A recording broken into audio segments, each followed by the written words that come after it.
하나님 말씀 마태복음 14장 14절입니다. 한 절만 공독하겠습니다. 마태복음 14장 14절입니다. 예수께서 나오사 큰 무리를 보시고 불쌍히 여기사 그 중에 있는 병자를 고쳐 주시니라. 이 시간에는 불쌍히 여김을 받는 방법이라는 제목으로 은혜를 나누겠습니다. 본문은 주님께 나와 불쌍히 여김을 받는 방법에 대한 말씀입니다. 인생이 병이 들었을 때와 어떤 난관에 부딪혔을 때 주님을 찾아 나오면 주님이 보시고 주님이 보시면 해결되는 것입니다. 성경에 주님이 불쌍히 여기시어 병을 고침받고 문제 해결을 받은 자들은 한결같이 주님을 찾아 나온 자들과 주님을 따라간 자들입니다. 당시 예수께서는 세례 요한이 죽었다는 소식을 들으시고 그로 인해 기도하시며 그 일을 생각하시기 위해 고요한 빈들로 나가셨던 것입니다. 그때 큰 무리들이 병자들을 데리고 왔고 그들이 주님을 따라간 것입니다. 그러자 주님이 그 따라오는 무리들을 불쌍히 여기시고 고쳐 주셨던 것입니다. 여기서 중요한 것은 주님이 일일이 그들을 찾아가신 것이 아니라 그들이 예수님에게 찾아왔고 주님을 따라가니 고쳐 주셨다는 것입니다. 그들이 찾아오니 주님이 보시고 불쌍히 여기사 그들을 고쳐 주셨다고 성경에 기록이 되어 있는데, 그렇습니다. 찾아 나오는 것은 내가 할 일이고, 그러면 주님은 그런 자를 외면하지 않으시고 고쳐 주십니다. 우리가 세상을 살아가다 보면 육체의 질병이나 마음의 질병이 찾아올 때가 있습니다. 육체도 늘 강건함을 유지하면 좋으련만 그렇지 않을 때가 있고, 마음 상태도 마치 늘 따스한 봄날 같은 날만 있으면 좋으련만 그렇지 않을 때가 있습니다. 차가운 겨울 같은 때가 있는 것이지요. 그래서 마음이 곤고하고 괴로울 때는 어딘가 훌쩍 떠나 쉼을 얻고 싶어 할 때가 있습니다. 우리는 이럴 때마다 세상 밖을 벗어나 진정한 쉼을 찾으려고 하면 안 됩니다. 왜냐하면 주님 밖에는 진정한 쉼이 없기 때문입니다. 주님을 떠난 화평도 없습니다. 주님을 외면한 평안도 없는 것입니다. 그분이 화평이시고 평안의 산실이 되십니다. 그러기에 믿는 자는 주님을 찾아가 불쌍히 여김을 받아 치유를 받고 문제 해결도 받아야 하는 것입니다. 신약 성경에 보면 주님의 마음이 빠르게 움직일 때가 있는데, 주님의 마음이 빠르게 움직일 때가 언제냐면 신성이 움직일 때거든요. 이렇게 빠르게 움직일 때가 있는데 그때가 언제냐면 믿는 자가 4대 고백을 할 때입니다. 그 4대 고백이 무엇이냐면, 첫째, 나를 불쌍히 여겨 주옵소서. 두 번째로는 주님을 의지합니다. 세 번째로는 주님밖에는 없습니다. 네 번째로는 주님을 따르겠습니다. 이 네 가지 고백이 끝난 뒤에는 항상 주님의 신성이 움직여져서 기적을 베풀어 주신 것을 신약성경을 통하여 우리가 볼 수 있습니다. 그러므로 주님은 이같이 네 가지 고백하는 자를 좋아하신다는 것을 알 수 있습니다. 우리는 주님이 좋아하시는 일을 골라서 할 줄 알아야 돼요. 싫어하는 일은 아예 하지도 말고 주님이 어느 때 좋아하시는가 시험하라고 되어 있잖아요. 철저히. 그러면 왜 주님이 이렇게 네 가지 고백하는 자를 좋아하시느냐? 인생이 이렇게 고백할 때는 아무 때나 고백하는 것이 아니라 자신의 힘과 능으로는 할 수 없을 때 나오는 고백이기 때문입니다. 인생은 문제 앞에서 이 고백을 안 하고는 살 수 없게 되어 있는 거예요. 이 고백을 안 하도록 세상에 내버려 두진 않습니다. 세상에 호락호락하지는 않잖아요. 사탄이 내버려 두지를 않아요. 그러므로 저와 여러분은 이 고백을 입에 달고 살아야 주님께서 불쌍히 여겨주시는 것입니다. 이 4대 고백을 안 하고 사는 자는 아직도 자신이 뭔가를 할 수 있다고 자인하는 사람들이거든요. 여러분, 사람 스스로 할 수 있는 것이 뭐가 있습니까? 하나님이 개입해 주셔야 되지요. 하나님이 나의 삶과 나의 인생에 개입해 주실 때 비로소 우리가 살아갈 수가 있게 되는 것이거든요. 나를 진정으로 불쌍히 여겨줄 자가 있겠습니까? 없습니다. 주님이 아니고는 없는 것입니다. 그리고 우리가 주님을 의지하지 않으면 하루라도 살 수가 있습니까? 없잖아요. 없는 것입니다. 우리가 세상을 살아보지만 주님 이외에 의지할 구석이 어디에 있습니까? 여러분이 답을 더 잘 알고 계실 거예요. 그리고 진정한 참신이 주님밖에 있습니까? 없잖아요. 참신을 믿고 섬기는 자는 참 사람이 되어야 되고 참 신앙자가 되어야 하는 거예요. 우리 모두는 참 사람, 참 신앙자가 되어야 될 줄로 믿습니다. 여러분 생각해 보세요. 주님이 참 주님이시고 우리가 이렇게 고백을 하잖아요.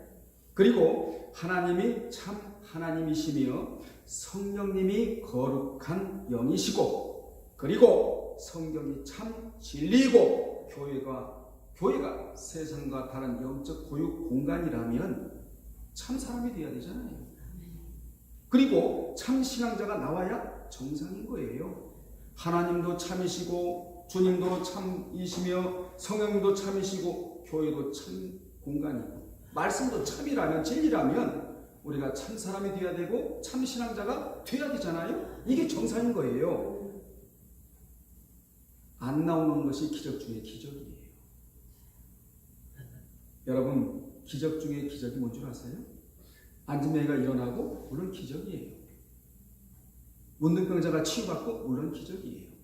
가난한 자가 부유해지고 물론 기적입니다. 그런데 기적 중에 최고의 기적은 예수 믿고 변화되지 않는 게 기적입니다.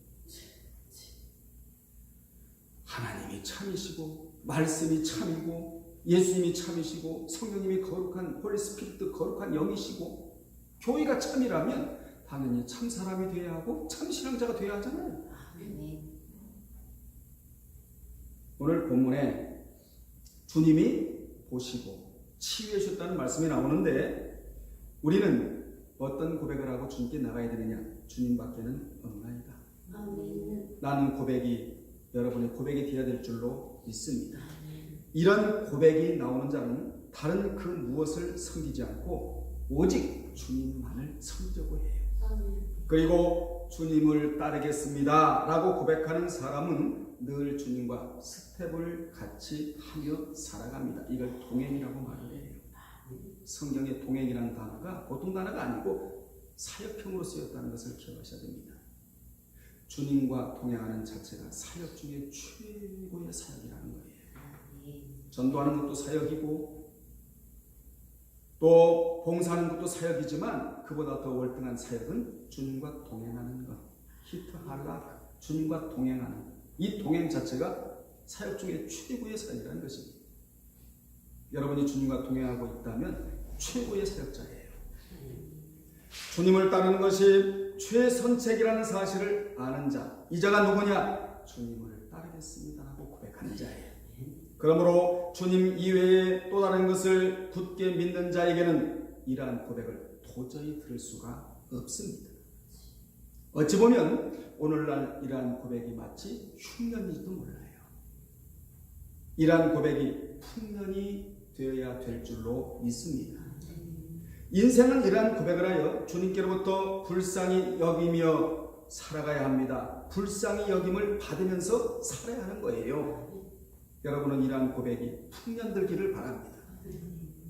본문을 보면 예수께서 큰 무리를 보시고 불쌍히 여기사 그 중에 병든 자의 병을 고쳐주셨다는 말씀입니다. 주님은 주님 앞에 나온 자들을 보시고 이 동사를 보세요. 보시고 첫 번째 뭐예요? 나오사 보시고 여기사 고쳐주셨다. 그러니까 주님은 주님 앞에 나온 자들을 보시고 불쌍히 여기시고 고쳐주셨다고 말씀하셨습니다. 여기 큰 무리는 어떤 무리냐? 마태복음 14장 21절과 마가복음 6장 44절을 보면 남자만 5,000명이라고 기록되어 있어요. 큰 무리. 따라서 그 당시 숫자에 들지 않는 여자와 어린 아이들을 포함하면 이 무리는 적어도 15,000 내지 2만 명은 넘었을 것으로 추산을 합니다. 그런데 여기서 중요한 것은, 여기서 우리가 놓치지 말아야 할 점은 뭐냐? 그렇게 많은 사람들이 모였지만 주님이 그들을 다 고쳐주신 것이 아니라 그 중에 있는 자들을 고쳐주셨다는 것입니다. 그 중에 있는 자들을 고쳐주셨다는 거예요. 무리 전체가 아니고, 아마 그 중에 있었던 자들은 남보다 다른 면이 있었을 것이 분명합니다.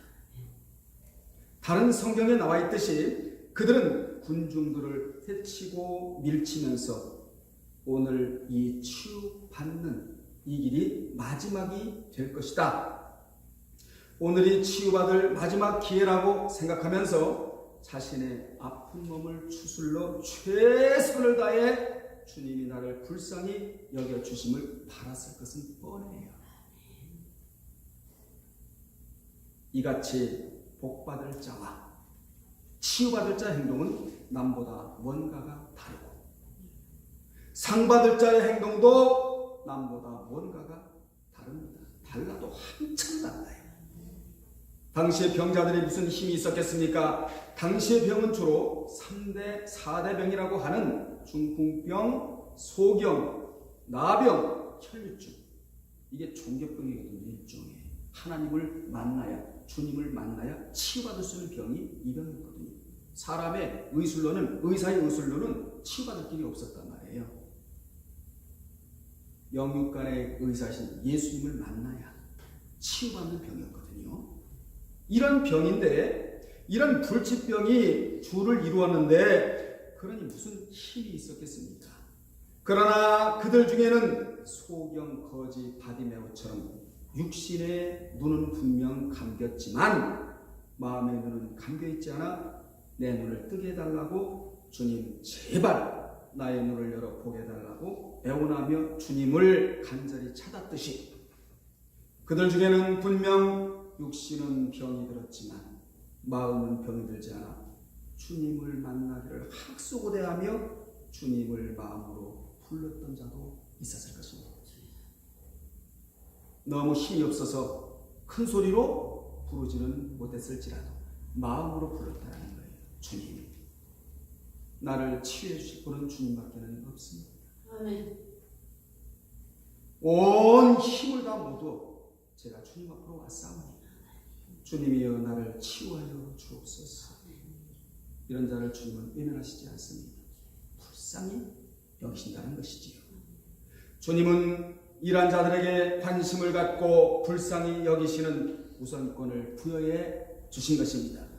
오늘 우리가 이 그들 중에 은혜를 입어야 한다는 거예요. 주님의 은혜는 메마르지 않아요.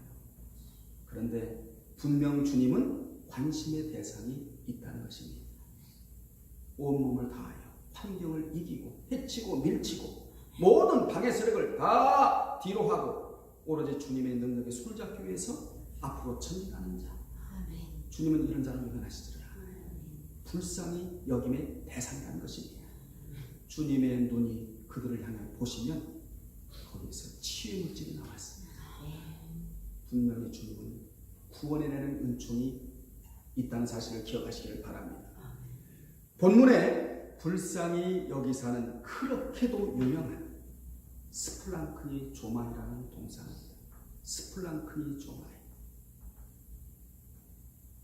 이 스플랑크니 조마이의 동사가 주는 의미가 크게 네 가지입니다. 스플랑크니 조마이, 불쌍히 여기사예요.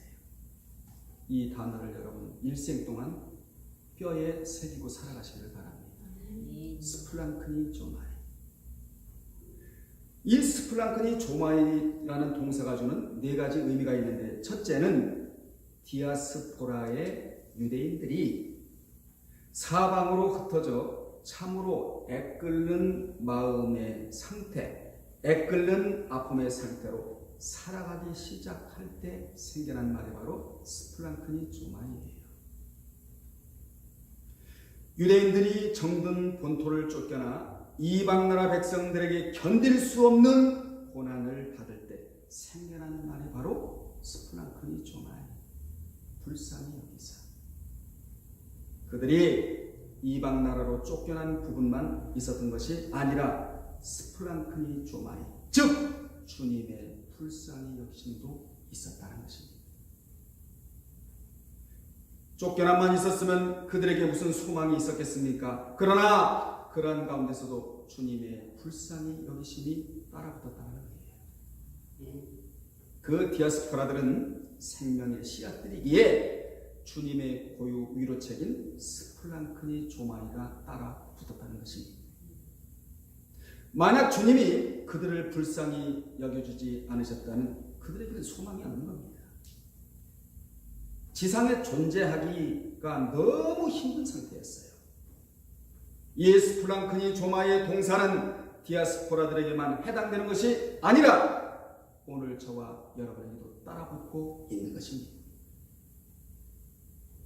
이 사실을 알아야 진정 위로의 주님을 발견하게 되는 거예요. 주님에게는 위로가 있습니다. 여러분, 마귀가 못하는 것은 위로입니다. 마귀는 위로를 못해요. 그리고 마귀는 미래를 열어줄 수가 없어요. 주님은 우리를 위로해 주시는 분입니다. 그리고 미래를 여시되 활짝 열어주신 분이 주님이에요. 이 디아스포라들은 발등상 위에 복음의 씨가 얹어져 있어서 그 복음의 씨를 나르는 생명의 씨앗 역할을 한 자들이기에 그 자들에게 뭐가 있었다고요? 스플랑크니 조마이, 불쌍히 여기사, 이게 있었다라는 거예요. 이게 있는 자는 최고로 복을 받은 자입니다. 여러분 머리 위에 하나님의 능력의 손이요, 치유의 손이요, 권능의 손이요, 축복의 손이요, 이 손이 얹어져 있다는 사실을 한시도 망각하면 안 됩니다. 최고의 손이 위로의 손 아닙니까? 하나님의 위로를 받으면 우리는 하루하루를 거뜬히 살아갈 수가 있게 되는 것입니다. 이 위로가 영적인 에너지거든요. 사람이 줄 수 없는, 세상이 줄 수 없는 에너지가 하나님의 위로거든요. 그래서 하루하루를 거뜬히 살아가기 위해서는 여러분의 기도와 하나님의 위로가 임하면 이 세상을 우리는 하루하루 가쁜 마음으로 살아갈 수가 있게 되는 것입니다. 두 번째, 스플랑크니 조마이의 두 번째 의미는 내장 혹은 심장 등 인간의 내부로부터 그 아픔을 느끼는 것을 의미합니다. 히브리인들은 내장을 스플랑크나라고 하는데 이는 인간의 깊은 감정이 거하는 곳으로 여겼기 때문에 내장을 스플랑크나라고 말했던 거예요. 그래서 유대인들은 이 말의 의미를 내장 혹은 심장 등 인간의 내부로부터 그 아픔을 느끼는 것에 의미를 두었던 것입니다. 심장이 아파도 스플랑크니 조마이, 하나님의 위로가 있다. 여러분, 우리 몸에 아프지 않은 그런 부분이 물론 없는 사람도 있겠지만 병원에 가보면요 너무 아픈 그런 사람들이 너무나 많이 있는 것을 발견하게 되잖아요. 그러니까 아픈 곳에 손을 대고 스플랑크니 조마이, 아멘, 이렇게 기도하는 거예요. 네. 간장이 아파도 거기다 손을 대고 스플랑크니 조마이, 주님의 불쌍히 여기심이 여기에 지금 그대로 터치가 되고 있다는 것이죠. 이게 믿음이에요. 맹목적으로 기도할 것이 아니고 귀신이 들었다 할지라도 병이 들었다 할지라도 주님이 뭐라고 말씀하셨습니까? 너희가 내 이름으로 기도하라 알겠어요. 기도하는 방법도 스플랑크니 조마이, 손을 대고 주님의 위로와 주님의 불쌍히 여기심이 있다, 이렇게 기도하시기를 바랍니다. 세 번째로 스플랑크니 조마이의 세 번째 의미는 자식에 대한 어버이의 간절한 애정, 그 이상의 애틋한 긍휼의 마음에서 나온 것입니다. 주님은 이 불쌍히 여기사를 단어로만 끝내시지 않고 십자가의 죽음으로 나타냈을 정도이니 얼마나 이 말이 중요합니까? 우리가 세상을 살아가는데 살맛이 나는 것은 나를 불쌍히 여겨 주실 예수 그리스도가 내 곁에 계시다는 거예요. 이러면 살맛이 나는 거 아니겠습니까? 이것만으로도 얼마나 위로가 되는지 몰라요. 실로 인간에 대한 긍휼은 예수의 전 인격성을 대표하는 속성으로 자식에 대한 어버이의 간절한 정 이상의 애틋한 긍휼의 마음입니다. 한편 예수의 인간에 대한 최대한의 긍휼은 바로 십자가 상에서의 대속의 행위로서 드러내셨던 것입니다. 그런데 예수께서 병을 고쳐주시는 경우를 보면 사람의 믿음을 보고서 고쳐도 주셨지만 그들을 불쌍히 여기심으로도 고쳐주신 거예요. 네 번째, 스폴랑크니의 네 번째 의미는 배꼽 밑에 창자가 뒤틀릴 때 쓰이는 말이 스폴랑크니 조마이예요. 이 의미는 우리가 고난을 받을 때 항상 제가 고난 그러면 파스코가 고난이거든요. 고난 그러면 주님은 우리를 위하여 당하신 고난이고 우리는 상급을 위하여 당하는 고난이에요. 정립하시길 바랍니다. 그런 고난에 강한 자가 되는 거예요. 고난에는 참 의미가 들어가 있다. 고난에는 나를 정화시키는 정화제가 들어가 있다는 거예요. 그래서 고난이 유익이라는 거예요. 우리가 고난을 받을 때 주님이 우리가 고난받는 현장에 오셔서 함께 고난을 받으시는데 그 고난은 우리가 비교가 안 될 만큼 우리와 비교가 안 될 만큼의 고난을 주님이 당하시는 겁니다. 그렇게 당하시는데 그 고난은 주님의 창자가 뒤틀리듯이 아파하시는 고난을 의미한다 이 말이에요. 스폴랑크니 조마이란 네 번째 의미가 단어가 중 네 번째 의미가 이러한 말씀이 우리에게 큰 위로가 되는 것은 주님을 믿느라 당하는 그 고난의 현장에 나 혼자 있는 것이 아니라 주님도 같이 계셔서 주님이 뭐라고 말씀하시는 줄 아십니까? 내가 안다. 조금만 참아라. 내가 참으면 연단받은 믿음을 내가 소유하게 되는 거야. 내가 정금 같은 믿음이 된다고 위로하시는 분이 바로 주님이에요. 고난의 현장에서 이 음성을 들으시길 바랍니다. 내가 알아. 조금만 견디면 연단받는 믿음을 소유하게 돼요. 정금 같은 믿음을 소유하게 될 뿐만 아니라 율례를 배우게 되는 거야. 고난을 지불하고 율례를 거머쥐게 되는 거야. 율례가 무엇입니까? 내가 걸어가야 할 청사진을 제시하는 게 율례거든요. 말씀이 율례 아닙니까?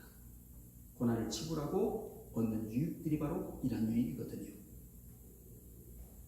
여러분이 어떤 분은 10년 동안 또는 몇 년 동안 주일날 한 주도 빠짐없이 교회 반찬을 해오는 분들도 알고 보면 혼자 반찬을 한 것이 아니고 주님과 함께 만든 거예요.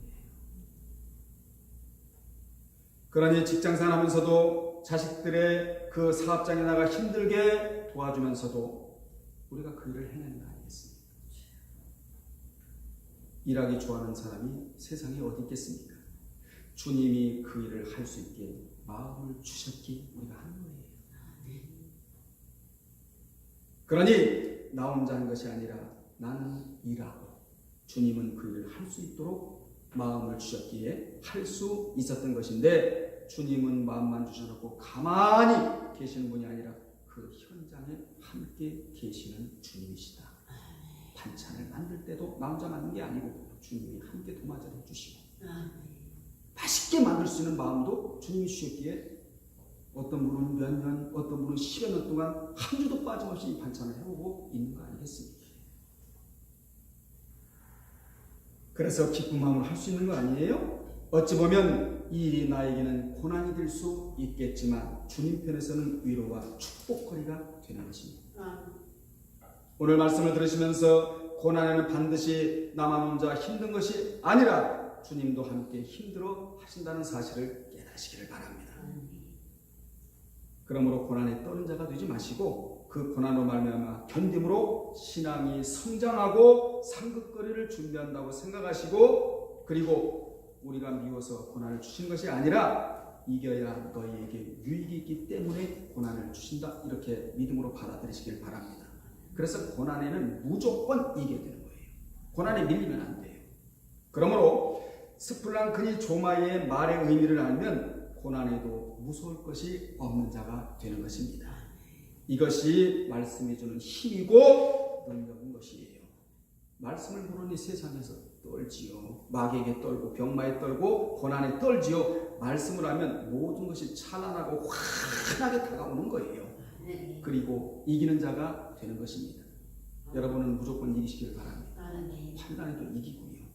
세상에도 믿음으로 이겨야 되는 거예요. 이기는 자는 생명수 샘물을 값없이 주시겠다고 계시록 21장 6절로 7절에 분명히 말씀해 주셨잖아요. 이게 유업이라는 거예요. 그러면 주님으로부터 불쌍히 여김을 받은 신뢰를 몇 군데 살펴보면, 첫째, 마태 15장 32절과 마가복음 8장 2절로 3절에 보면 주님은 주님을 따르는 많은 무리들을 불쌍히 여겨 이적으로 먹이셨어요. 마태 15장 32절을 보면 예수께서 제자들을 불러 이르시되 내가 무리를 불쌍히 여기노라. 저희가 나와 함께 있은지 이미 사흘임에 먹을 것이 없도다. 길에서 기진할까 하여 굶겨보내지 못하겠노라 라고 하셨습니다. 큰 무리가 예수님의 말씀을 듣기 위해 사흘 동안이나 계속 따라다녔거든요. 그들이 예수님의 말씀에 은혜를 받으면서 따라다니다 보니 자신들의 먹을 것에 대한 문제나 기력이 기진해질 것은 당연한 거 아니겠습니까? 근데 그것도 모르고 따라다닌다는 거예요. 주님은 그들에게 마음껏 먹이셨습니다. 이렇게 주님은 진리의 말씀을 구하면서 따라오는 자를 절대로 무관심하지 않으세요. 그들의 먹을 것 공급해 주십니다. 필요한 것 제공해 주십니다. 육체의 기력이 진화해진 것까지 책임져 주셨다는 거예요. 그러므로 인생의 모든 것은 주님에게 달려있는 거예요. 여러분의 가정도 주님에게 달려있는 거예요. 먹고 사는 문제나 기진이 쇠하지 않고 강하게 되는 것도 주님에게 달려있다는 거죠. 그래서 맡기라는 거예요. 여러분 무거운 짐 짊어지고 사시지 마시고 맡기세요.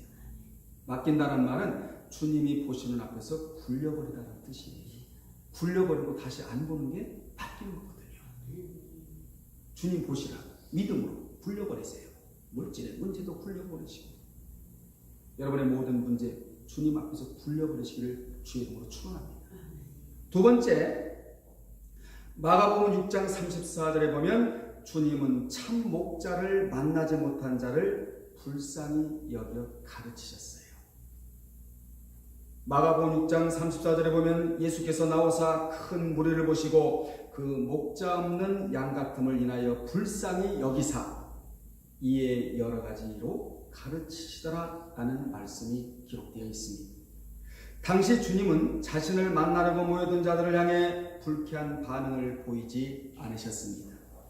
주님은 피곤함도 잊은 채 그들을 불쌍히 여기고 여러 가지로 가르치셨는데 당시 율법학자나 바리새인, 서기관 등의 종교 지도자들이 있었음에도 불구하고 종교 지도자들은 무리들에게 진리를 공급해주지 않으므로 무리들은 진리의 심히 굶주려 있었거든요.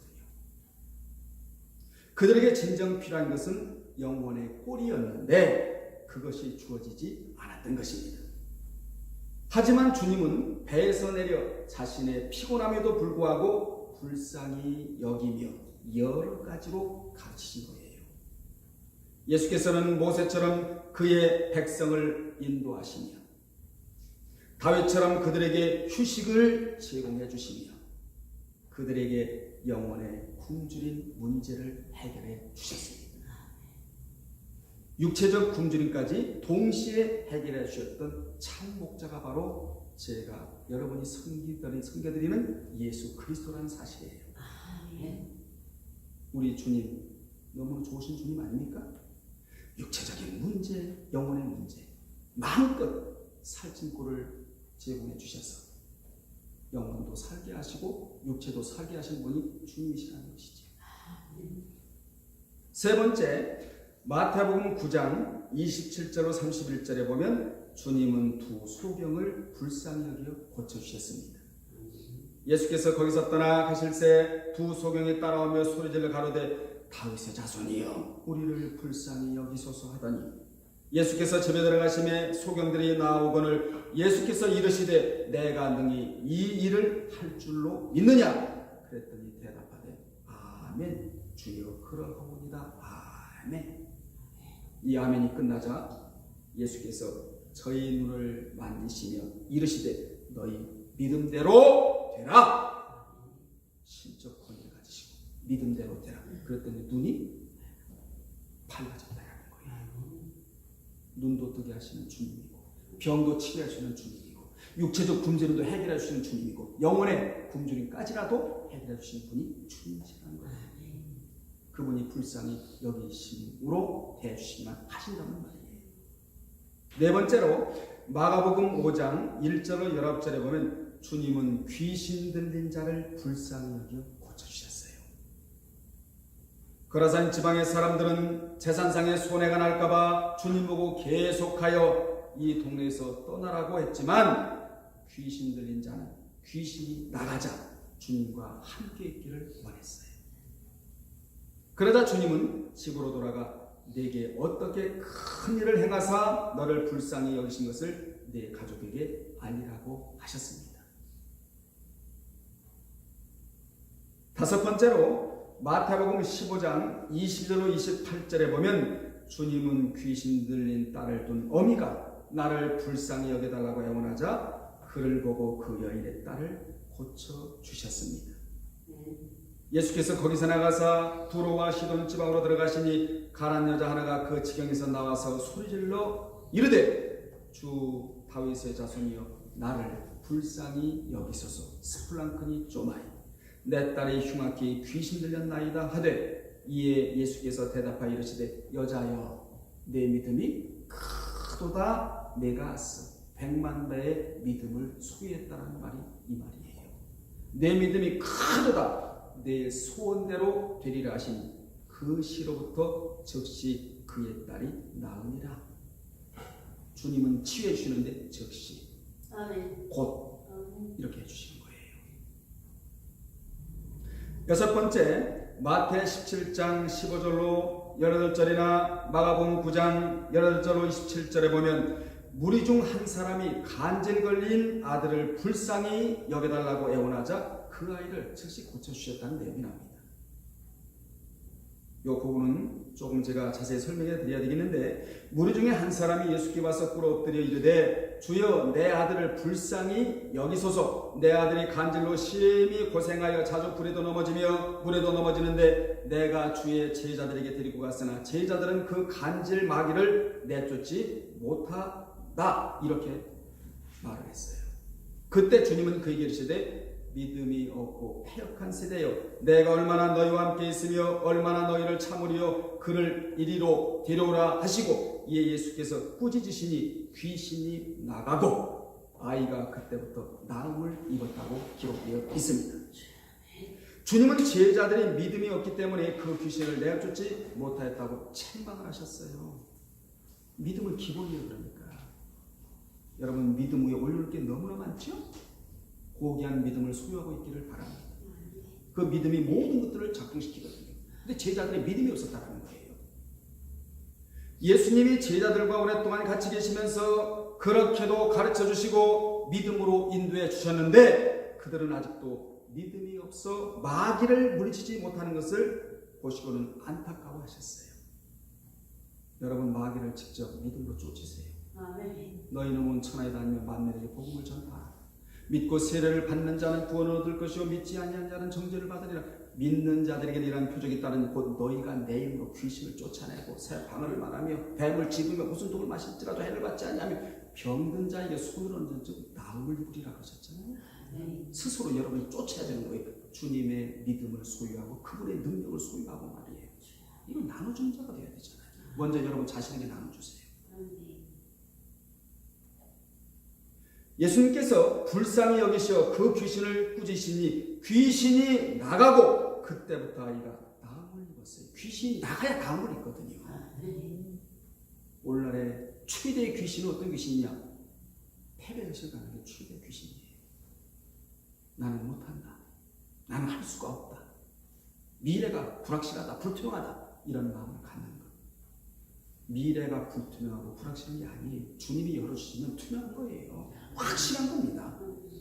우리는 세상 잡신을 붙들고 살아가는 사람들이 아니라 위대하시고 광대하시고 능력이 한이 없으시며 무한하신 주님을 붙들고 살아가는 존재들이거든요.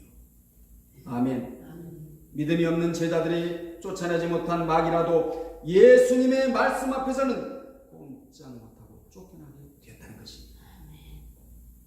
일곱 번째로 마태 20장 30절로 34절에 보면 주님은 여리고의 두 소경을 불쌍히 여겨 고쳐주셨다 라는 말씀이 나오고, 여덟 번째로는 누가복음 7장 13절로 15절에 보면 주님이 불쌍히 여기시어 나인성 과부의 외아들을 살려주셨다고요. 왜 살려주셨을까요? 주님이 부활이고 생명이고 그분이 구원자다, 이걸 알리시기 위함이었어요. 그러므로 주님은 부활이고 생명이십니다. 보통 생명이 아니고 참 생명, 우리에게 영생을 주시는 그분이다, 그 말이에요. 그러시면서 주님은 이제부터 아들을 의지하고 살지 말고 내가 부활이고 생명이고 너에게 참 구원을 주는 자니까 나를 의지하고 살라고 외아들을 고쳐주셨어요. 여러분 의지의 대상을 주님으로 삼으시길 바랍니다. 그러면 여호와께서 불쌍히 여기시는 자는 누구냐? 세 군데만 신뢰를 듣고 마치겠는데, 첫째 시편 103편 13절에 보면 여호와를 경외하는 자예요. 여호와를 경외하는 자는 불쌍히 여김을 받을 자입니다. 거기 보면 아비가 자식을 불쌍히 여긴 같이 여호와께서 자기를 경외하는 자를 불쌍히 여기신다고 되어 있다. 행위한다고요. 먼저 여러분 여호와를 경외하시기를 바랍니다. 여호와를 경외하시면 하나님이 여러분을 불쌍히 여기세요. 부모가 자식을 불쌍히 여긴 같이 여호와께서는 여호와를 경외하는 자를 불쌍히 여겨 주십니다. 여호와는 우리를 불쌍히 여겨 주셔야 하고 우리는 그분을 진심으로 경외하면 되는 거예요. 하나님 깔고 오지 마세요. 하나님 깔고 살 자가 없습니다. 코웃음 치는 것까지라도 용납하지 않겠다는 거예요. 하나님을 높여드리고 그분을 경외하시고 그분을 섬기시고 나의 인생의 주인으로 삼고 살아가시기를 바랍니다. 두 번째, 잠언 28장 13절에 보면 회개하는 자, 자기의 죄를 숨기는 자는 형통치 못하나 죄를 자복하고 버리는 자는 불쌍히 여김을 받으리라. 그러므로 회개하는 자리에는 뭐가 있느냐? 사함이 있고 용삼이 있고 불쌍히 여기시는 이 자리가 바로 회개하는 자리라는 거예요. 오늘 이 시간 말씀 들으시면서 회개도 하시고, 회개하면 축복의 문을 열고 들어가는 첫 번째 관문과 같거든요. 이 말씀 들으시면서 회개거리를 많이 쏟아내야 돼, 하나님 앞에. 그래야 그 그릇에 축복이 담기게 되는 것이거든요. 마지막 세 번째로 야고보 5장 10절에 보면 인내하는 자. 보라, 인내하는 자를 우리가 복되다 하나니 너희가 욥의 인내를 들었고, 성경에 인내라는 단어가 나오거든 기적을 만들어내는 단어다, 이렇게 정리하세요. 여러분 인내하세요. 인내가 축복을 만들어냅니다. 보라, 인내하는 자. 욥은 어떤 자죠? 인내하는 자. 보라, 인내하는 자를 우리가 복되다 하나니 너희가 욥의 인내를 들었고 주께서 주신 결말을 보았거니와 주는 가장 자비하시고 긍휼히 여기는 자신이라.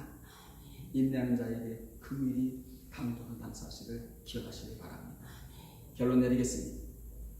여호와는 우리를 불쌍히 여겨주시기를 원하시는데 그리하려면 우리가 진심으로 그분을 경외해야 하고, 그 다음에 뭐 해야 되고요? 회개해야 하고요. 그 다음에 인내해야 하고, 그리고 오늘 본문대로 그분을 찾아 나와야 하며, 그분을 따르면 불쌍히 여겨 주시는 것입니다. 여러분, 그분이 불쌍히 여겨 주시면 문제도 해결되고 병도 고침을 받게 되는 것입니다. 주님의 불쌍히 여기시는 이 은혜가 있기를 주님의 이름으로 축원합니다. 기도하겠습니다. 살아계신 하나님, 우리가 하나님을 경외하고 인내하며 회개할 때 우리 예수님께서 불쌍히 여김의 대상으로 삼아 주신다는 말씀을 저희가 상고했습니다. 아버지 하나님, 주님이 불쌍히 여겨주시면 안 될 것이 없고 치유 못 받을 것은 없을 뿐만 아니라 영혼의 굶주림도 해결되고 육체의 굶주림까지 해결된다는 사실을 상고해봤습니다. 주님께서 우리를 불쌍히 여겨주실 자로 살아가게 하여 주옵소서. 예수님의 이름으로 기도합니다. 아멘.